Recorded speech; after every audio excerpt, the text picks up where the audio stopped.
ನಿಜಲಿ ಮಾಲಿನಿಯು ಮಾಲಿನಿ ಹೋ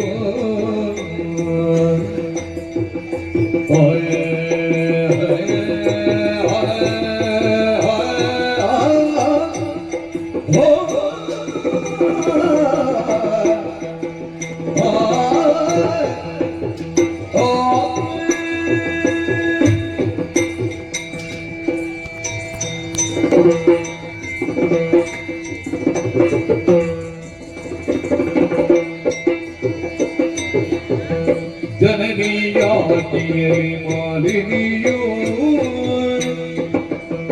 ವರದನು ಜಾತಿಯಲ್ಲಿ ಕಾಮಿನಿಯು ವರದನು ಜಾತಿಯಲ್ಲಿ ಕಾಮಿನಿಯು ಮಾಲಿನಿಯು ಕಾಮಿನಿಯು ಮಾಲಿನಿಯು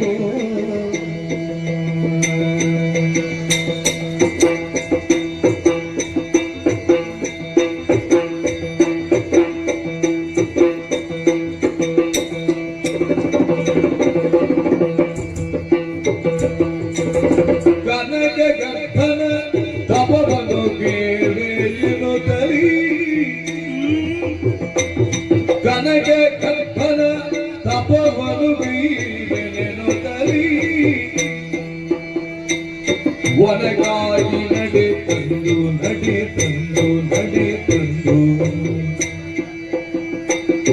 ಮನದಿ ಯೋಚಿಸಿದಳು ಮಾಲಿನಿಯು ಮನದಿ ಯೋಚಿಸಿದಳು ಕಾಮಿನಿಯು ಕನಕ ಗರ್ಭನ ತಪವನು ಬೇರೆಯನು ಒನಗಾಗಿ ನಡೆ ತಂದು ಮನದಿ ಯೋಚಿಸಿದಳು ಮಾಲಿನಿಯು ಜನನಿಯಲ್ಲಿ ಮಾಲಿನಿಯು ವರದನದ ದೀಕ್ಷೆಯಲ್ಲಿ ಕಾಮಿನಿಯು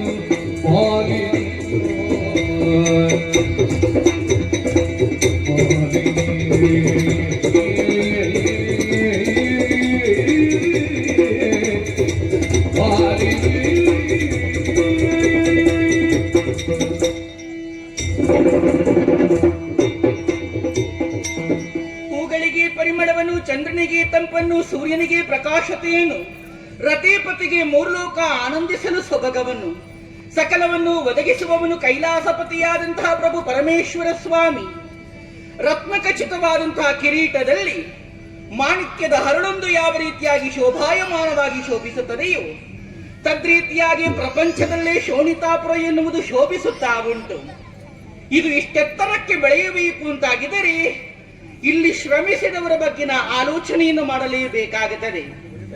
ನನ್ನ ಅಗ್ರಜರೆಲ್ಲರೂ ಕೂಡ ಬೆವರನ್ನೇ ರುಧಿರಧಾರೆಯಾಗಿ ಹರಿಸಿದ ರುಧಿರಧಾರೆಯನ್ನೇ ಬೆವರಿನೋಪಾದಿಯಲ್ಲಿ ಹರಿಸುವುದರ ಮುಖೇನವಾಗಿ ಈ ಪುರದ ನಿರ್ಮಾಣವನ್ನ ಮಾಡಲಾಗಿದೆ. ಹಾಗಿದ್ದರೆ ಇಲ್ಲಿ ಸಾವನೋವುಗಳು ಎಷ್ಟು ಸಂಭವಿಸಿದೆ ಎನ್ನುವುದನ್ನ ಮನಗಂಡವಳು ನಾನು. ಅದಕ್ಕೋಸ್ಕರ ಮಾತೆಗೊಪ್ಪುವಂತಹ ಮಗಳಾಗಬೇಕು, ಕುಲಕ್ಕೊಪ್ಪುವಂತಹ ಕುವರಿಯಾಗಬೇಕು. ಆ ಸದುದ್ದೇಶವನ್ನ ಹೊಂದಿರುವಂತಹ ನಾನು ನಮಗೊಂದು ಬದುಕನ್ನ ಕಟ್ಟಿಕೊಳ್ಳಬೇಕೆನ್ನುವ ಕಾರಣದಿಂದಲಾಗಿ ಈ ಕಾಂತಾರವನ್ನ ಬಂದು ಸೇರಿಕೊಂಡವಳು ನಾನು. ಇಲ್ಲಿಗೆ ಬಂದಂತಹ ಸಮಯದಲ್ಲಿ ಚಿತ್ತ ಎನ್ನುವುದು ಚಾಂಚಲ್ಯತೆಯನ್ನು ಕಂಡುಕೊಳ್ಳುತ್ತಾ ಉಂಟು. ಮನದಲ್ಲಿ ಭೀತಿ ಇರುವಂತಹ ಕಾರ್ಮೋಡಗಳೇ ಆವರಿಸಿಕೊಳ್ಳುವುದಕ್ಕೆ ಮುಂದಾಗುತ್ತಾ ಇದೆ. ಹಾಗಿದ್ದರೆ ಇಲ್ಲಿ ಇಂತಹ ಬದಲಾವಣೆಗಳು ಇವತ್ತು ಆಗುತ್ತದೆ ಅಂತ ಆಗಿದ್ದರೆ ಅದಕ್ಕೊಂದು ಕಾರಣ ಎನ್ನುವುದು ಬೇಕಲ್ವೇ? ಅರ್ಥವಾಯಿತು ನನಗೆ. ಈ ಸೌಂದರ್ಯವೇ ಮೂಲ ಕಾರಣ. ಹೇಗಿದ್ದೇನೆ ಗೊತ್ತೇ? ಚಲುವಿಗೆ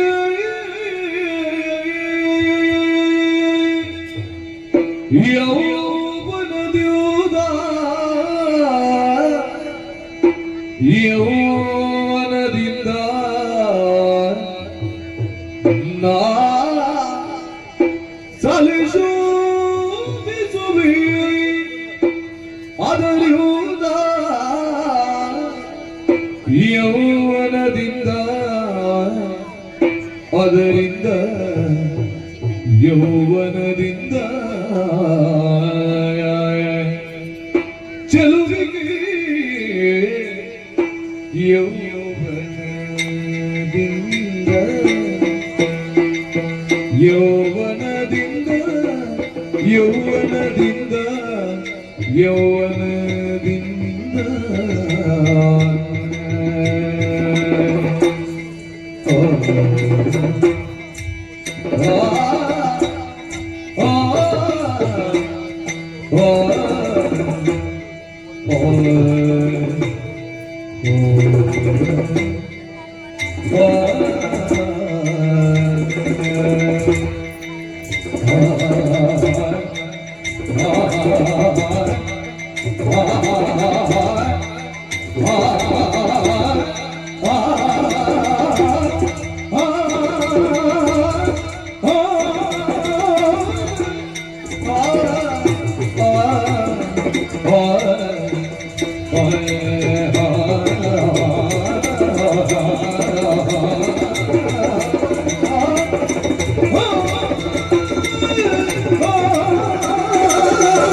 ಚೆಲುವಿಗೆ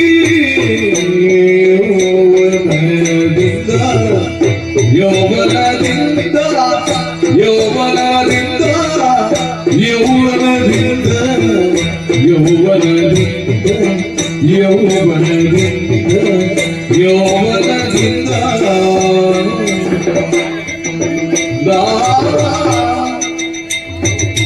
ಸಲೆ ಶೋಭಿಸುವೆ ಶೋಭಿಸುವೆ ಶೋಭಿಸುವೆ ಶೋಭಿಸುವೆ ಶೋಭಿಸುವೆ ಶೋಭಿಸುವೆ ಅದರಿಂದ ಯೌವನದಿಂದ ಅದರಿಂದ ಯೌವನದಿಂದ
ಗಿಳೆಯ ಕಾಮುಕರಿಂದ ಗಿಳೆಯ ಕಾಮುಕರಿಂದ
साले चोरी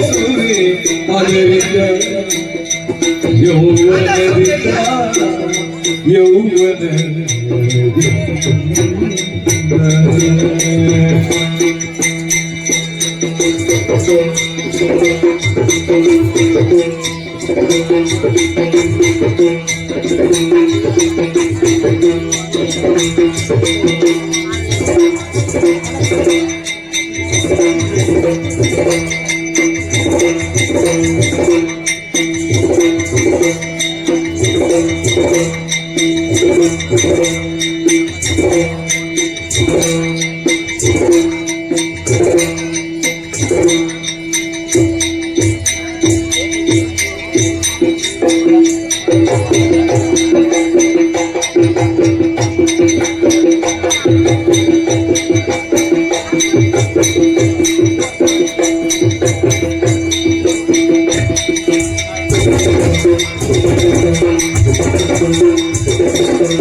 ನಾನು ಹೀಗೆ ತಪಸ್ಸನ್ನು ಆಚರಿಸುವುದು ಕಷ್ಟ.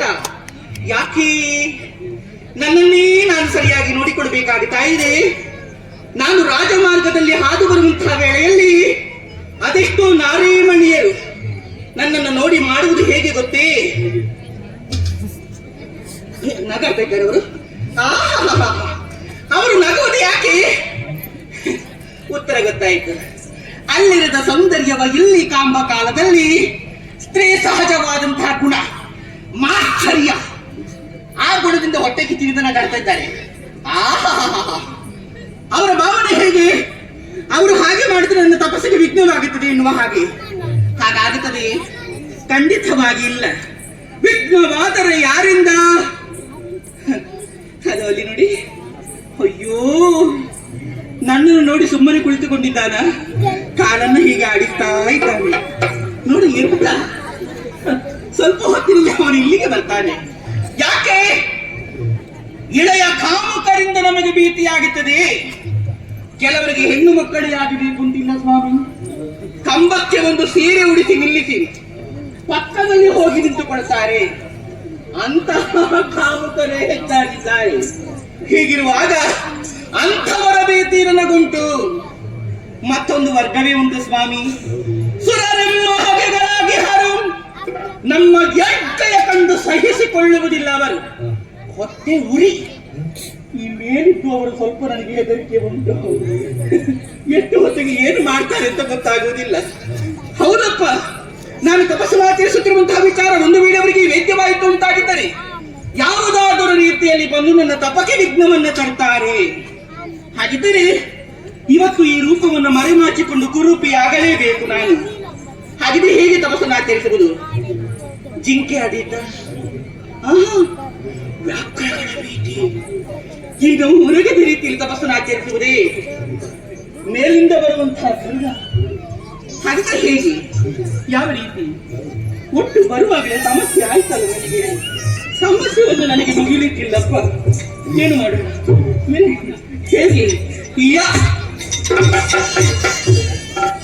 ಓಯ್, ಅದು ಅಲ್ಲಿ ನೋಡಿಯಂತೆ ಯಾವುದೋ ಒಂದು ಗುಂಪು ಧೂಳಲ್ಲಿ ಬಿಸುತ್ತಾ ಇತ್ತಗಳಿಗಾಗಿ ಧಾವಿಸುತ್ತಾ ಇದೆ. ಯಾವುದು ಎನ್ನುವ ಹಾಗೆ ಸರಿಯಾಗಿ ನೋಡಿದೆ ಅಂತಾಗಿದ್ದರೆ ತಲೆಯಲ್ಲಿ ಕೋಡಿರುವ ವಿಕಾರವಾದಂತಹ ರೂಪವೇ ಅದು.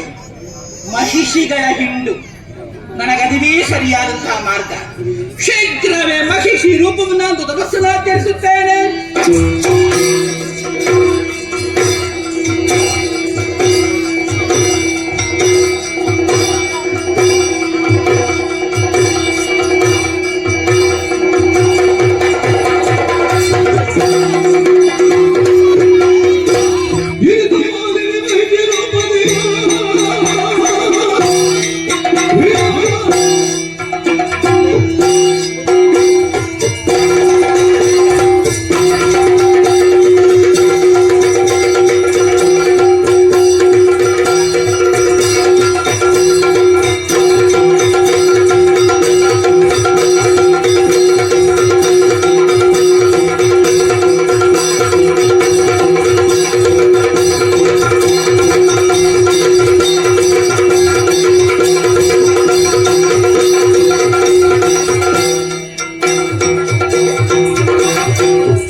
ಅಷ್ಟಾಂಗವನ್ನೇ ಬಳಿದು ತಪಸ್ಸಿನಲ್ಲಿದ್ದಂತ ಮುನೀಶ್ ಉಪಾಸಕರ ತಪಸ್ಸು ಅಪ್ಪಪ್ಪ ಉರಿಯಿಂದವಾಗಿ ಭಂಗವಾಗಿ ಹೋಯ್ತಲ್ಲ. ಕಟ್ಟಿರುವುದು ನೋಡ್ತಾ ಇದ್ದೇನೆ, ಕಾರಣವೆಲ್ಲವೂ ಸುಟ್ಟು ಹೋಗುತ್ತಾ ಉಂಟು.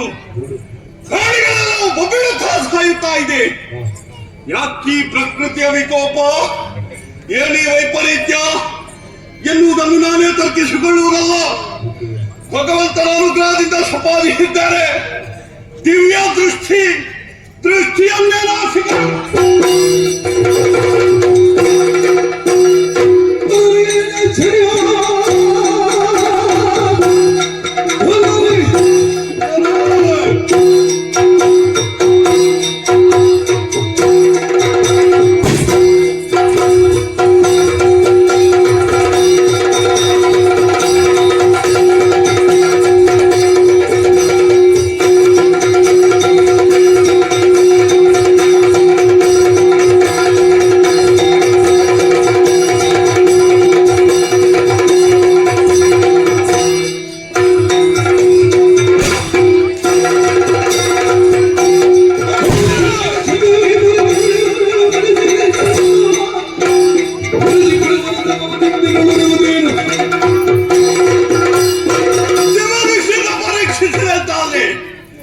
ಏನನ್ನು ಕಾಣುತ್ತಾ ಇದ್ದೇನೆ? ಕಾಣಬಾರದಂತಹ ವಿಶ್ವವನ್ನೇ ಕಾಣುತ್ತಾ ಇದ್ದೇನಲ್ಲ. ಅಲ್ಲದೆ ಹೋದರೆ ವಿದ್ಯಮಾನವಾದಂತಹ ನಾಲಿನಿ ದೇಹವನ್ನು ಧರಿಸಿಕೊಂಡಿದ್ದಾಳೆ, ಮಹಿಷ ರೂಪವನ್ನು ಧರಿಸಿಕೊಂಡಿದ್ದಾಳೆ. ಈ ರೀತಿಯ ತಪಸ್ಸಿನಿಂದಾಗಿ ಓರ್ವ ಪುತ್ರರತ್ನ ಪಡೆಯುವಂತಹ ಉದ್ದೇಶವೇನೋ ಸಾಧುವಾದದ್ದೇ. ಆದರೆ ಆರಿಸಿದಂತಹ ಬಗೆ ಹೇಗಾಯಿತು ಗೊತ್ತು? ನಮ್ಮಂತಹ ತಾಪಸಿಗಳಿಗೆ, ನಮ್ಮಂತಹ ಮುನಿಕಲಕ್ಕೆ ಅಪಮಾನ ಎಸಗಿದ ರೀತಿಯಲ್ಲಿ ಆಗಿ ಹೋಯಿತು. ಇವಳನ್ನು ಇಲ್ಲಿ ಹೀಗೆ ಬಿಟ್ಟೆ ಅಂತಾದ್ರೆ ನಾಳೆ ಲೋಕದ ಪ್ರತಿಯೊಬ್ಬರೂ ಕೂಡ ಇಂಥ ದೌಷ್ಠಲ ಆದಿಯಲ್ಲಿ ಹಿಡಿತಾರೆ. ಹಾಗಾಗಬಾರ್ದು. ಲೋಕಮುಖಕ್ಕೆ ಇವಳೊಂದು ಪಾಠವಾಗಿ ಉಳಿಬೇಕು. ಆದುದರಿಂದಾಗಿ ಮಹಿಷ ರೂಪವನ್ನಾತು ತಪಸ್ಸನ್ನು ಆಚರಿಸುತ್ತಿರುವ ಇವಳ ಉದರದಲ್ಲಿ ಮಹಿಷನೇ ಹುಟ್ಟಲಿ. ಇದು ಶುಭಾಶ್ವಕನ ಶಾಪ.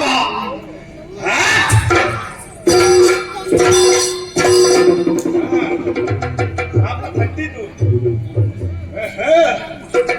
ಅವಳನ್ನು ಮನದ ಎಣಿಕೆ ಯಾರು ಎನ್ನುವ ಹಾಗೆ ತಿಳಿಯಿತು. ಮೂರು ಸಿಗದ ಹಾಗೆ ಮಾಡ್ತೇನೆ. ಇವ ಶಾಪ ಕೊಟ್ಟಾರೆ ನನಗೆ. ಅನುಗ್ರಹಿಸುವುದಕ್ಕಂತಲೇ ಬರುವವನಿದ್ದಾರೆ ಬ್ರಹ್ಮ. ಬಂದ ಬ್ರಹ್ಮನವೇ ಇವನ ಶಾಪಕ್ಕೆ ಪರಿಮಾರ್ಜನೆಯನ್ನು ಕೇಳಿಕೊಂಡೇನೆ ಎನ್ನುವಂತ ಅಚಲವಾದಂತಹ ವಿಶ್ವಾಸ. ಕೈಗೂಡದು ಬರುವ ಬ್ರಹ್ಮ ಬಿಡು, ಮೇಲಿರುವಂತಹ ಹರಿಹರ ಯಾರಿಂದಲೂ ಕೂಡ ನಾನು ಕೊಟ್ಟಂತಹ ಶಾಪಕ್ಕೆ ಪರಿಮಾರ್ಜನೆ ಇಲ್ಲದೆ ಹೋಗಲಿ. ಅಬ್ಬಬ್ಬಬ್ಬ, ಎಲ್ಲಿಂಟು ಸ್ಥಳ ತಪಸ್ಸನ್ನಾಚರಿಸುವುದಕ್ಕೆ ಸೂಕ್ತವಾದಂತಹ ಪ್ರದೇಶವನ್ನು ಅರಸಿ.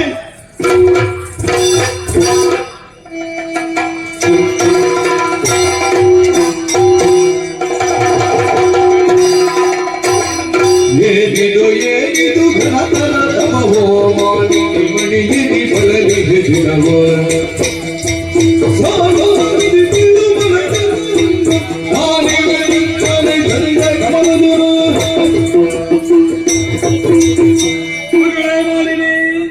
ಬಹು ದೂರ ಸಾಗಿ ಬಂದವಳು ನೀನು.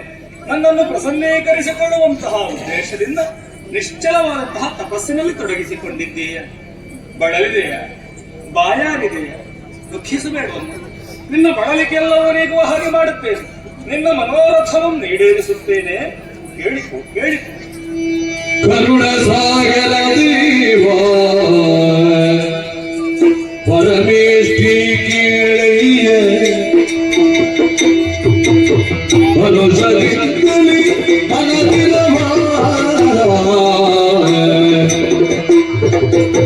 ಗುರುಧೀರನಾಗಿಹ ತರಣೋ ಬಯಸಿ ಗುರುಧೀರನಾಗಿ ತರಣದ ಬಯಸಿನ ಬಿರುಗಿದು ಘೋರ ತಪುಹಾರ ದೇವಾ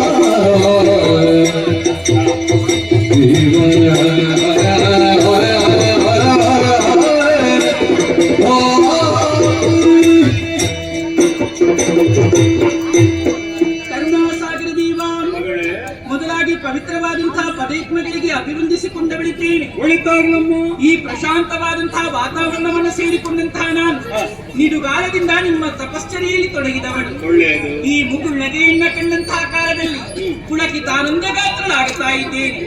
ನನಗೆ ಗುರುವಾಗಿಯೂ ಪ್ರಸಾದವನ್ನು ನೀಡುವರೇ ಬಂದಿರೇ ಸ್ವಾಮಿ.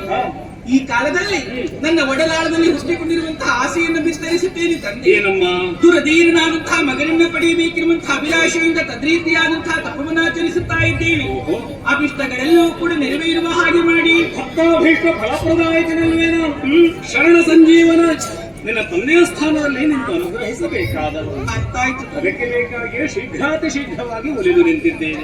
ನಿನ್ನ ಮನದ ಇಚ್ಛೆಯಂತೆ 3 ಲೋಕವನ್ನು ಗೆದ್ದು ಆಡುವಂತಹ ಮಗನೇ ನಿನ್ನ ಉದರದಲ್ಲಿ ಉದಿಸಿ ಬರ್ತಾನ. ದುಷ್ಟ ಮಾನಸಳಾಗಿ ಸಂಕಷ್ಟವೊಂದು ಬೆನ್ನ ಹಿಂದೆ ಇದೆಯಲ್ಲ ಅಂದ್ರೆ ಹುಟ್ಟುವಂತಹ ಮಗ ಮಾತ್ರ ಮಹಿಷನಾಗಿ. ಮಹೇಶನೇ ತಂದೆ, ಏನು ಇವತ್ತು ನಾನೇನು ಅಪರಾಧವನ್ನ ಮಾಡಿದ್ದೇನೆ ಎನ್ನುವ ಕಾರಣಕ್ಕಾಗಿ ನನಗೆ ಈ ಶಿಕ್ಷೆ, ನನಗೆ ಈ ಶಾಪ. ಇವತ್ತಲ್ಲ, ನೀನು ಹೊರಡುವಾಗಲೇ ಅಪರಾಧ ಮಾಡಿ ಹೊರಟದ್ದು. ಇಲ್ಲವೇ ಹೋದರೆ ಸುರೇಶನನ್ನು ಗೆಲ್ಲಬೇಕು, ನರೇಂದ್ರನನ್ನು ಗೆಲ್ಲಬೇಕು, ಭುಜಗೇಂದ್ರನ ಭುಜ ಮಿಟ್ಟಿ ಮೆರೆಯುವಂತಹ ಮಗು ತನಗೆ ಬೇಕು ಎನ್ನುವಂತಹ ಅಪೇಕ್ಷೆಯಿಂದ ನಿನ್ನನ್ನು ನೀನು ತಪಸ್ಸಿನಲ್ಲಿ ತೊಡಗಿಸಿಕೊಂಡವಳು. ಆತ ಸುಪುಷ್ಟನಾಗಿ ಬೆಳೆಯಬೇಕು. ನಿನಗೆ ಮದುವೆ ಆಗಿದೆ? ಇಲ್ಲ. ಮತ್ತೆ ಮದುವೆ ಆಗದೆ ಪುತ್ರಾಪೇಕ್ಷೆ ಹೊಂದುವುದು ತಪ್ಪಲ್ವ ಮಗಳೇ? ತಪ್ಪಾಗುತ್ತದೆ. ಒಲದು ನಿಂತಹ ನಮ್ಮಲ್ಲಿ ನೀ ಕೇಳಬೇಕಾದದ್ದು ಹೇಗೆ? ಏನು? ನನಗೆ ಒಳ್ಳೆಯ ಕರಿಮಣಿ ಮಾಲೀಕನನ್ನು ಕೊಡು, ಒಳ್ಳೆಯ ಗಂಡರನ್ನು ಕೊಡು, ತಂದೆ ಹುಡುಕನವದ ಗಂಡನನ್ನು ಕೊಡು. ಅದು ಹೌದು. ಮತ್ತೆ ಎಂಥದ್ದು ನೀನು? ನನಗೆ ಬೇಕಾದಂತಹ ಗಂಡನನ್ನ ಅಮ್ಮ ಹುಡುಕಿಯಾಳು ಎನ್ನುವ ಭರವಸೆ ನನಗುಂಟು. ಒಮ್ಮೊಮ್ಮೆ ಅಮ್ಮ ಹುಡುಕಿದ್ದೆಲ್ಲ ಕೈ ಕೊಡ್ತದೆ ಮಗಳೇ. ಇಲ್ಲ, ಅಷ್ಟೇ ಅಲ್ಲ, ಒಳ್ಳೆಯದನ್ನೇ ಹುಡುಕ. ತಪೋ ಭೂಮಿಯನ್ನು ಸೇರಿದಂತಹ ನೀನು ಶುಕವಾಗಬಹುದಿತ್ತು, ಪಿಕವಾಗಬಹುದಿತ್ತು. ಬಿಡಬೇಡ. ಮಹಿಷ್ಯ ರೂಪವನ್ನು ಧರಿಸಿದೆ. ಕೊಳಕಿನಾಕೃತಿ ಯಥಾವಂತದ್ಭವತೆ. ನಿನ್ನ ಮನೋವಿಕಾರವೇ ಆ ರೂಪವನ್ನು ಧರಿಸುವುದಕ್ಕೆ ನಿನಗೆ ಪ್ರೇರೇಪಣೆಯನ್ನು ನೀಡಿತು.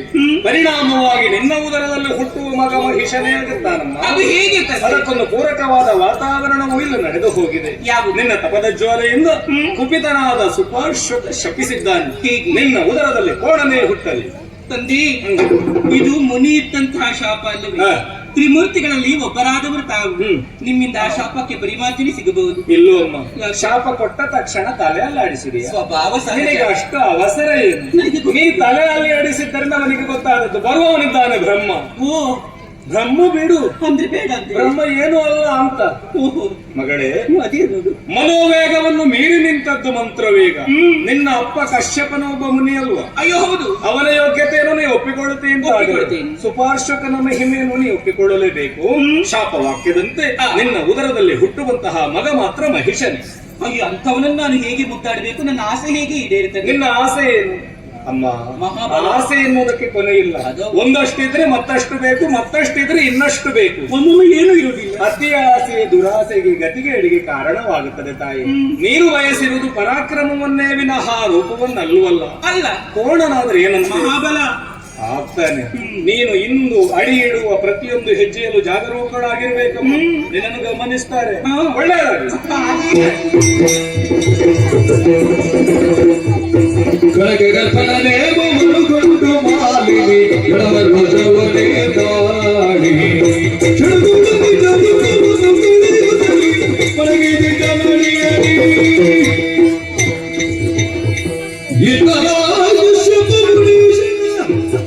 ಪತ್ತೆಯಾಗಿ ಹರಿದೆಯೋ